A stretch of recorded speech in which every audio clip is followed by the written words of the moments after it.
I don't know why I didn't do this sooner in more places, but we're going to use array formula today, and I'm going to explain why you shouldn't be intimidated by it. Let me show you what it looks like in practice. So this is a very rudimentary example where on this sheet, and I actually use this for some invoicing purposes in my business, this sheet has the same formula, and you can see it right up here in the formula bar. It's just the same formula copied down all the way down here. In this case, it's not doing anything fancy. It's literally saying, hey, if another row that I'm not going to show you because it's private data, if another row is empty, I want this to be empty too. And if it's not, then I want to display whatever's in that row. So very simple logic, but the key thing here is that I'm having to copy this all the way down. So in the event that I delete something in this cell automatically, or I write something here, it's broken.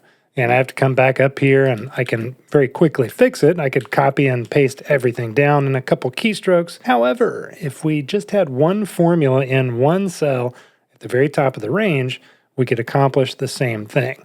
So here's my if statement. I'm going to select this whole if statement, and you can see that it is applying to just one cell, F2. And then in the next cell, it's applying to F3.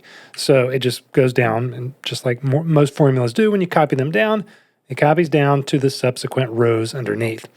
So I'm going to take all that and I'm going to delete it. And all we're simply putting array formula, and this, if to remind you, it enables the display of values returned from an array formula into multiple rows and or columns, and the use of non-array functions with arrays. So we're going to do the multiple return part of that, to where I'm going to enter my formula right up here, just the way I had it. And if we close the parentheses, we can see that nothing really happens. This is the same as if I had just written the formula up here. The magic happens, it's not magic, but the cool part happens, is if I just say, hey, instead of F2, let's just go down to F6. So this can be any amount of rows underneath, and I'm going to change, instead of it just applying to that one cell, I'm going to do an array of cells, hence array formula, right? And now we can see that from 2 through row 6, we got that in there. Now, for my purposes, I want this for the whole column. So I'm going to actually change this.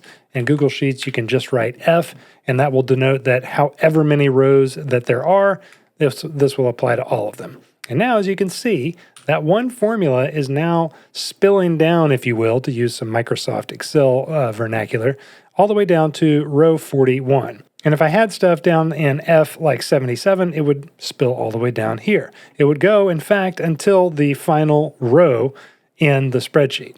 If I go in here, you can see this is now just text, but I can't delete it either. If I try to write something in here, it will say error. You don't want to write anything in there. Delete that. So anytime there is a mistake made, I'm going to know. Like, it signals a big thing right up here. Hey, that's a problem. Hope that's helpful for you. If it was, check out the link below where I have a free newsletter where I send out tips and tricks like this to help you get good at spreadsheets and automations in your business and your personal life. If this sounds good, you'll like the stuff that's over there. It's free. And also check this video out next.